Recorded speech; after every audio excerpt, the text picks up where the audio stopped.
As-tu déjà eu une de ces nuits où le premier round semblait incroyable? Comme si tu étais en feu, tu te sentais imbattable, peut-être même en pensant: oui, je l'ai toujours. Mais ensuite, juste au moment où les choses commencent à chauffer de nouveau, ton corps s'arrête net. Comme si un interrupteur s'éteignait. Tu veux tenter le deuxième round, ton esprit est à fond, mais ton corps? Non, rien ne se passe. Et à ce moment-là, tu es allongé, frustré, peut-être en train de faire semblant de simplement faire une pause, mais au fond de toi tu sais que ce n'est plus comme avant. Si ça te semble familier, sache que tu n'es absolument pas seul. Je ne peux pas te dire combien d'hommes, des gars dans la quarantaine, la cinquantaine, même la soixantaine m'écrivent avec exactement la même histoire. Ils me disent des choses comme: Docteur, pourquoi je ne peux plus enchaîner plusieurs fois comme avant? Ou encore: Que s'est-il passé avec mon endurance? Avant je rebondissais si vite et maintenant ça paraît impossible. Et honnêtement, je comprends. Parce que lorsque ton corps ne suit plus ton désir, ce n'est pas qu'une question physique, ça touche aussi ta confiance, tes relations, même la façon dont tu te perçois en tant qu'homme. Mais voici la bonne nouvelle, ce n'est pas la fin de l'histoire. En réalité, il y a des raisons pour lesquelles cela arrive, et surtout, il y a des choses que tu peux réellement faire pour y remédier. Et une fois que tu comprends le pourquoi, le comment régler le problème devient soudainement beaucoup plus clair. Alors creusons un peu. D'accord, soyons honnêtes un instant. Ce que tu vis, ça porte un nom. On appelle ça la période réfractaire sexuelle, une manière un peu scientifique de dire le temps dont ton corps a besoin pour se réinitialiser avant de pouvoir repartir. Et voilà le truc, c'est complètement naturel. Chaque homme connaît ça. Mais, et c'est la partie dont personne ne parle vraiment, cette période réfractaire ne reste pas la même toute ta vie. Quand tu as 18 ou 20 ans, tu as l'impression que ton corps est en mode turbo. Tu finis, et en quelques minutes tu es prêt pour un deuxième round, parfois même un troisième si les étoiles s'alignent. Mais avec les années, ce bouton de réinitialisation met un peu plus de temps à se relancer. Pour certains hommes, ça passe de quelques minutes à plusieurs heures, et finalement, eh bien, peut-être demain. Maintenant, avant de te décourager, voici la partie la plus excitante. Même si ce processus est naturel, il n'est pas hors de ton contrôle. La science montre qu'il existe des moyens de l'influencer, de raccourcir ce temps mort, d'accélérer la récupération et de ramener une partie de cette énergie juvénile que tu pensais perdue pour toujours. Et dans cette vidéo, je vais tout te détailler. Nous allons voir exactement ce qui se passe dans ton corps quand tu perds de la vitesse, comment l'âge change la manière dont tes hormones et tes nerfs réagissent, et surtout, je vais partager des stratégies pratiques, validées par la science, que tu peux commencer à utiliser dès maintenant pour récupérer plus vite et performer plus fort. Alors reste bien avec moi jusqu'à la fin. Parce qu'une fois terminé, tu ne comprendras pas seulement ce qui t'a freiné.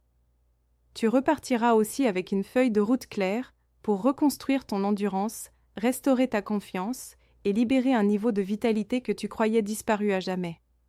Et voici le petit rebondissement, tu pourrais être surpris de voir à quel point certains de ces changements sont simples. Alors revenons à la base. Qu'est-ce que cette mystérieuse période réfractaire dont on parle depuis tout à l'heure? Imagine-la comme le mode récupération intégré à ton corps. Après l'orgasme, ton système bascule un interrupteur. Ton cerveau, tes vaisseaux sanguins, tes hormones, tout envoie des signaux qui disent en gros « Attends, on a besoin de souffler ». Et pendant cette fenêtre, obtenir une nouvelle érection ou atteindre l'orgasme à nouveau n'est pas seulement difficile, c'est presque impossible. C'est comme essayer de redémarrer ta voiture alors que le moteur est encore en train de refroidir. Tu peux tourner la clé autant que tu veux, rien ne démarre tant que le système ne s'est pas réinitialisé. Maintenant, voilà où ça devient intéressant. Ce temps de réinitialisation, il n'est pas le même pour tout le monde. Si tu es à la fin de l'adolescence ou au début de la vingtaine, la récupération peut être ultra rapide. On parle de minutes seulement. Parfois, à peine le temps de reprendre ton souffle et ton corps est déjà en train de dire « Round 2 ». Allons-y, pourquoi? Parce qu'à cette période de ta vie, ton taux de testostérone est au plus haut, tes vaisseaux sanguins sont super flexibles et ton système nerveux envoie des signaux comme une ligne à haute tension. Tout est prêt pour la vitesse, l'endurance et des redémarrages éclairs. Mais voilà le piège, et c'est la partie que la plupart des hommes remarquent en vieillissant, cette fenêtre de récupération ne reste pas courte éternellement. Et quand elle commence à s'allonger, ça peut devenir frustrant, parfois même déroutant. Alors qu'est-ce qui se passe avec le temps, qui change les règles du jeu? Ton corps a en réalité été conçu pour rebondir rapidement, c'est dans le plan de base. Mais lorsque tu avances dans la trentaine, la quarantaine, la cinquantaine et au-delà, les choses commencent à évoluer. Cette récupération éclair que tu prenais pour acquise? Elle ralentit progressivement. Pour certains hommes, l'écart s'étire à 30 minutes. Pour d'autres, il peut durer des heures. Et soyons honnêtes, cela peut sembler une éternité quand ton esprit est prêt mais que ton corps ne suit pas. Alors, la grande question est, pourquoi cela arrive-t-il?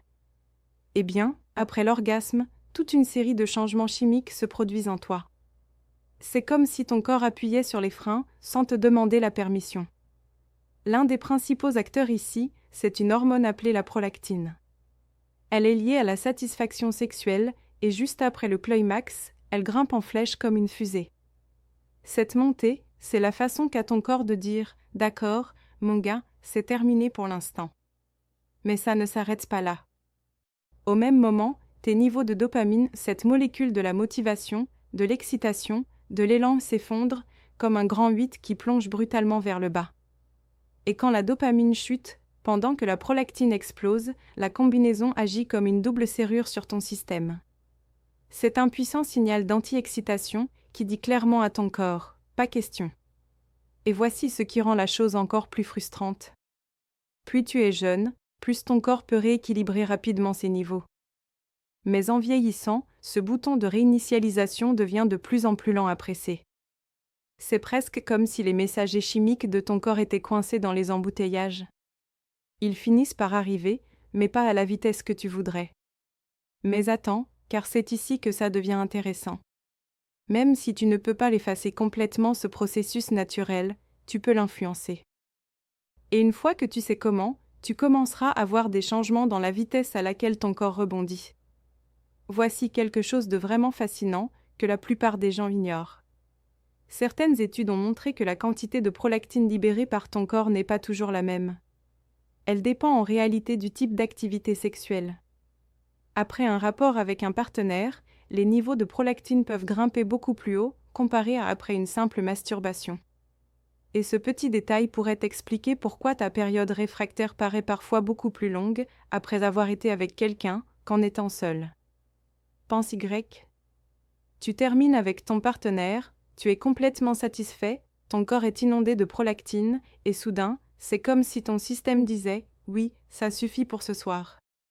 Mais attends encore, car c'est là que ça devient encore plus intéressant. La prolactine est une grande pièce du puzzle, mais peut-être pas toute l'histoire. Les scientifiques en débattent encore. Certains chercheurs soutiennent que d'autres hormones et neurotransmetteurs entrent aussi en jeu, comme l'ocytocine, la sérotonine et même des changements dans ton système nerveux qui influencent le temps de récupération. La vérité, c'est que ton corps est bien plus complexe qu'une simple hormone qui bascule un interrupteur. Cela dit, le duo prolactine-dopamine reste aujourd'hui la théorie la plus largement acceptée. C'est un peu la tête d'affiche de tout ce processus. Et en comprenant ça, tu commences à voir pourquoi certains hommes rebondissent plus vite que d'autres et pourquoi ton propre temps de récupération peut varier selon la situation. Mais voici la partie à laquelle tu voudras vraiment rester attentif. Parce que comprendre le « pourquoi » n'est que la moitié du combat. La partie excitante, c'est de découvrir ce que tu peux réellement faire pour influencer ce processus, reprendre un peu de contrôle et raccourcir ce temps mort frustrant. Et c'est exactement là où nous allons maintenant. Voici la chose essentielle à retenir, cette phase de refroidissement n'est pas un signe que quelque chose est cassé. Ce n'est pas un dysfonctionnement, ce n'est pas une faiblesse, et ça ne veut certainement pas dire que tu as perdu ta virilité. C'est simplement le processus naturel de réinitialisation de ton corps, une réponse intégrée que chaque homme expérimente, juste à des vitesses différentes. Alors, si ta fenêtre de récupération est devenue plus longue, ce n'est pas ta faute. Ça ne veut pas dire que tu échoues, ça veut simplement dire que ta physiologie a changé. Et la beauté dans tout ça, c'est qu'une fois que tu comprends comment ce système fonctionne, tu peux commencer à travailler avec ton corps plutôt que de lutter contre lui. Et quand tu fais ça, tu serais surpris de voir à quel point les choses peuvent s'améliorer. Pense à ça comme à l'apprentissage de la conduite d'une nouvelle voiture. Au début, les commandes paraissent différentes, peut-être même un peu frustrantes. Mais une fois que tu comprends comment fonctionnent les vitesses, les pédales et le bon timing, tu peux conduire en douceur, parfois même mieux qu'avant. Ton corps fonctionne de la même façon. Une fois que tu connais la mécanique derrière cette phase de récupération, tu peux appliquer des stratégies qui rendent le trajet plus fluide et qui raccourcissent ce temps d'attente. Alors, que peux-tu vraiment faire à ce sujet? Quelles sont les méthodes pratiques, validées par la science, pour retrouver ton endurance, récupérer plus vite et reprendre le contrôle? C'est exactement ce que nous allons découvrir maintenant. Alors prépare-toi, car c'est là que ça devient passionnant. L'une des façons les plus intelligentes de gérer une période réfractaire longue, ce n'est pas de courir après un deuxième round, mais de faire durer le premier. Soyons réalistes, pourquoi se précipiter vers la ligne d'arrivée quand on peut savourer toute la course? Et voici où ça devient vraiment intéressant. Il existe une technique méconnue dont très peu d'hommes ont entendu parler et encore moins l'ont essayé. On l'appelle la pression périnéale. Maintenant, le périnée, ce n'est sans doute pas une zone à laquelle tu penses tous les jours. C'est ce petit espace de peau entre ton scrotum et ton anus. Un peu comme le bouton caché dont personne ne t'a jamais parlé. Voici comment ça fonctionne. Si tu appliques une pression ferme à cet endroit avec 2 doigts, juste avant d'atteindre le point de non-retour, tu peux en réalité interrompre le réflexe éjaculatoire. C'est comme appuyer sur « pause » dans un film juste avant le climax. Tout est en train de monter, le plaisir est là, ton corps se prépare à lâcher prise, et soudain, boum, tu mets un frein sur le réflexe qui déclenche l'éjaculation. Et chez certains hommes, il se passe quelque chose d'incroyable. Ils vivent ce qu'on appelle un orgasme sec. Ça veut dire que tu ressens quand même les vagues de plaisir, le relâchement, la satisfaction, mais comme tu n'as pas totalement éjaculé, tes hormones ne s'effondrent pas de la même façon brutale. Et le mieux? Quand ce bouleversement hormonal est plus faible, ton érection reste souvent forte. Ce qui signifie que tu peux continuer sans tomber dans cette longue fenêtre de récupération. Je sais, ça peut paraître un peu étrange au début, peut-être même trop beau pour être vrai. Mais les hommes qui maîtrisent cette technique disent souvent que ça change complètement leur façon de vivre l'intimité. Et le plus beau? C'est une compétence que tu peux pratiquer, améliorer, et dans laquelle tu deviens de plus en plus efficace avec le temps. Mais la pression périnéale n'est qu'une des nombreuses stratégies intelligentes que tu peux utiliser. Et crois-moi, les prochaines pourraient encore plus te surprendre. Maintenant, soyons honnêtes, tu ne vas pas maîtriser cette technique du jour au lendemain. Il faut de la patience, un peu de pratique et quelques essais-erreurs. Mais les hommes qui s'y accrochent disent souvent que c'est comme débloquer un niveau secret de contrôle sur leur corps, presque comme découvrir un super pouvoir caché. Mais soyons réalistes, et si le moment est déjà passé? Tu as éjaculé, ton corps est en mode refroidissement, et tu es allongé là, à souhaiter pouvoir rebondir plus vite. C'est là qu'entrent en jeu les astuces de récupération. D'abord, parlons de ce qui te ralentit. Les repas lourds sont l'un des plus grands coupables. Réfléchis grec. Quand tu t'empiffres de burgers gras, de pizza ou de cette assiette de pâtes tard le soir, ton corps n'a pas le choix. Il doit envoyer une tonne de sang vers ton estomac pour gérer la digestion. Et devine quoi?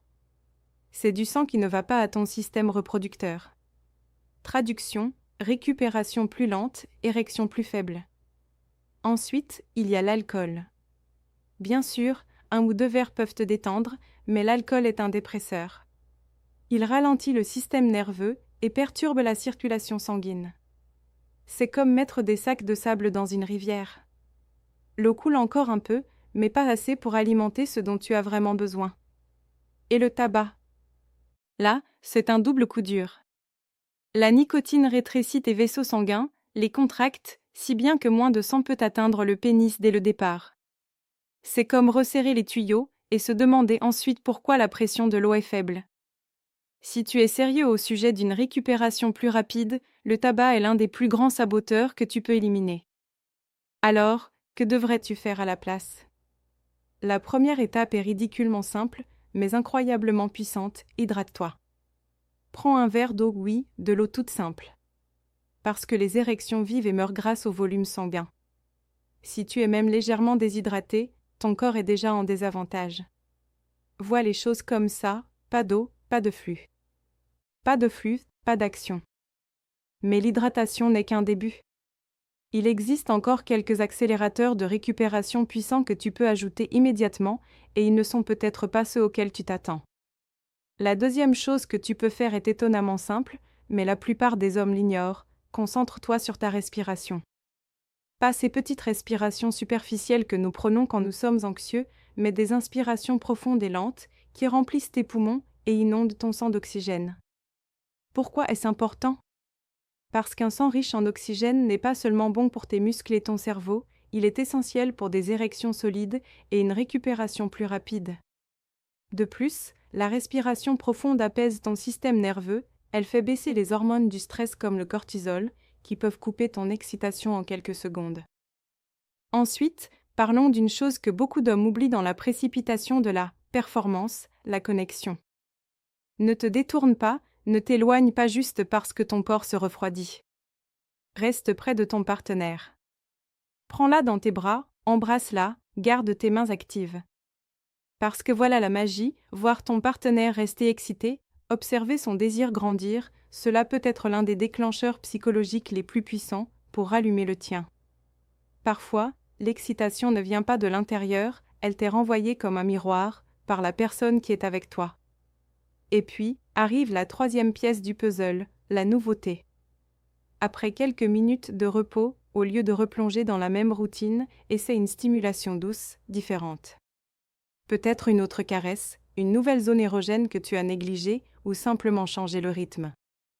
Ces petits changements envoient de nouveaux signaux à ton cerveau, ils aident à lever ces freins hormonaux dont nous avons parlé plus tôt. C'est comme allumer un nouveau circuit quand l'ancien semble éteint. Pris individuellement, ces gestes peuvent sembler petits.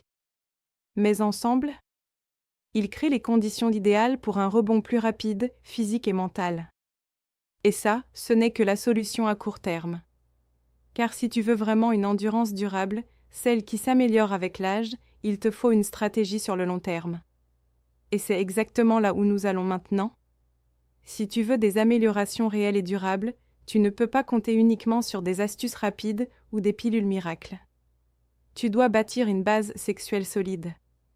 Pense Y comme ceci, ton corps est exactement comme celui d'un athlète. Et aucun athlète ne performe à son meilleur niveau sans entraînement, sans carburant, sans discipline. Pourquoi tes performances dans la chambre seraient-elles différentes? Voilà où la plupart des hommes se trompent. Ils pensent que la performance dépend seulement du désir ou de l'endurance. Mais le vrai secret? C'est la circulation sanguine. Et au cœur de tout cela, il y a quelque chose qu'on appelle l'oxyde nitrique. Ne laisse pas ce nom scientifique t'intimider, c'est simplement le bouton de détente naturel de ton corps pour tes vaisseaux sanguins.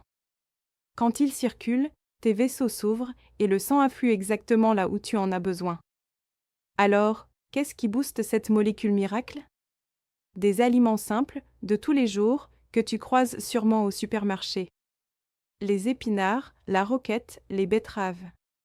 Ce ne sont pas seulement de banales garnitures de salade, ce sont du carburant de fusée pour ta circulation. En fait, certaines études ont montré qu'un simple verre de jus de betterave pouvait donner un vrai coup de fouet à tes niveaux d'oxyde nitrique. Imagine ça, un petit changement avec un énorme résultat. Et ce n'est pas tout. Les noix, les graines, les baies, même un carré de chocolat noir, contiennent des composés qui gardent tes vaisseaux heureux et ton énergie stable. C'est presque injuste à quel point ça semble simple, n'est-ce pas? Mais voici le piège, tu dois être régulier. Et la régularité ne se limite pas à l'alimentation. L'exercice est non négociable.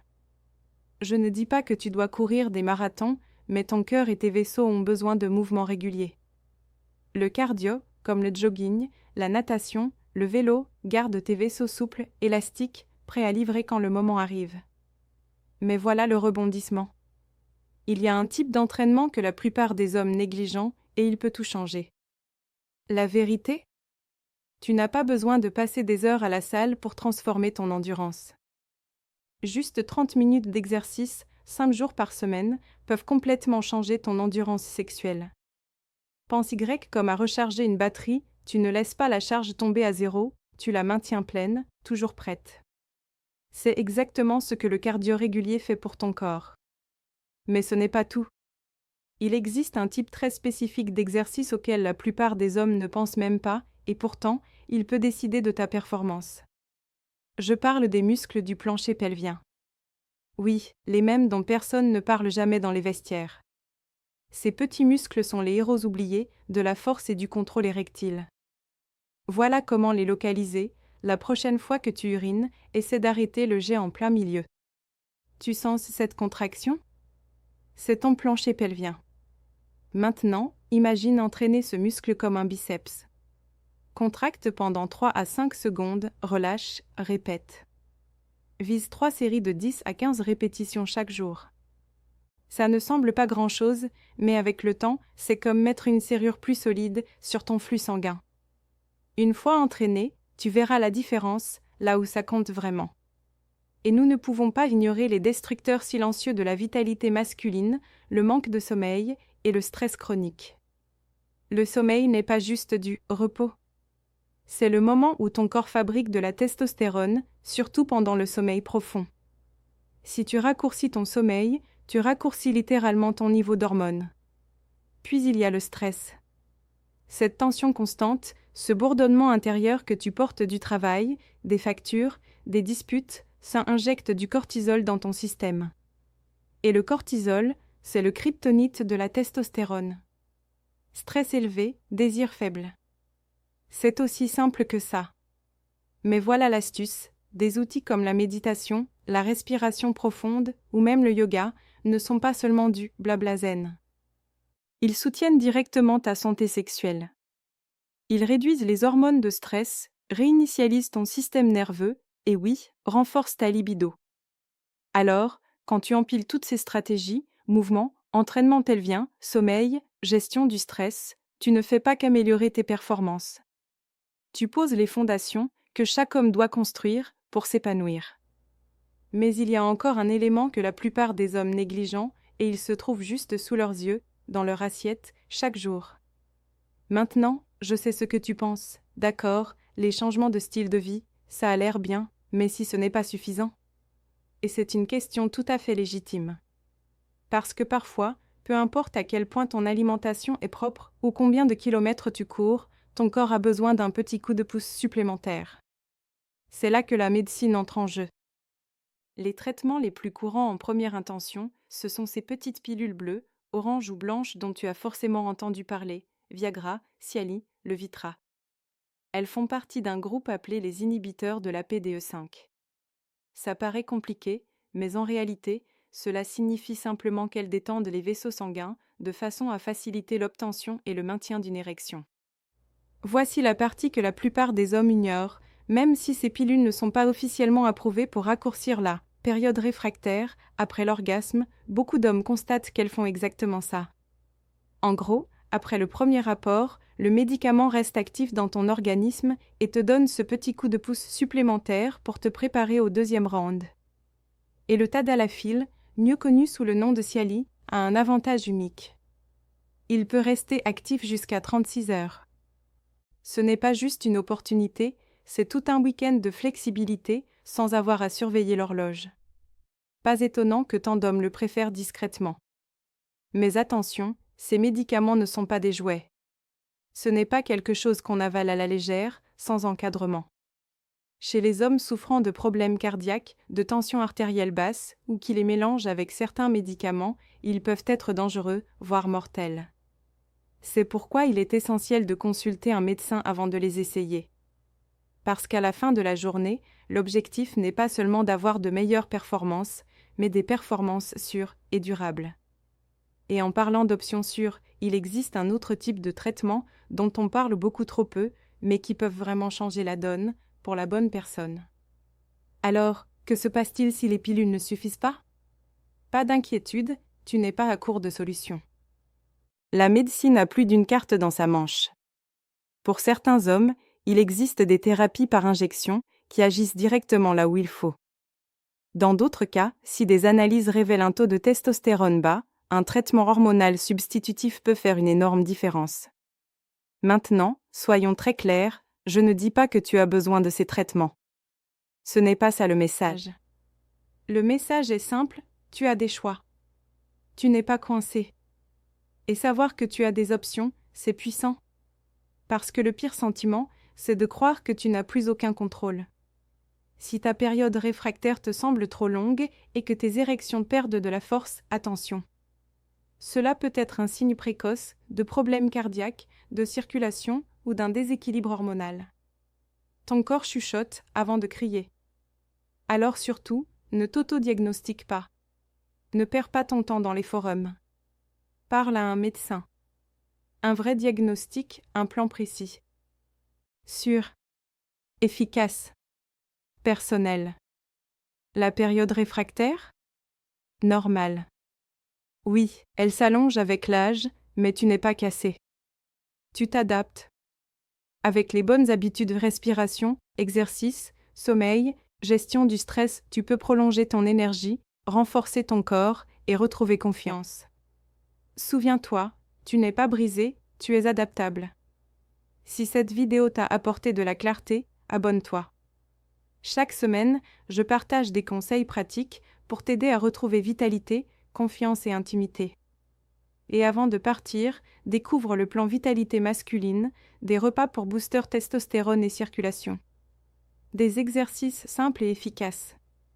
Un guide de compléments validé par la science. Un programme de 90 jours pour restaurer ton énergie et rallumer ta confiance. Le lien est juste en dessous. Merci d'avoir été là. Je suis le docteur Céline et je te retrouve dans la prochaine leçon.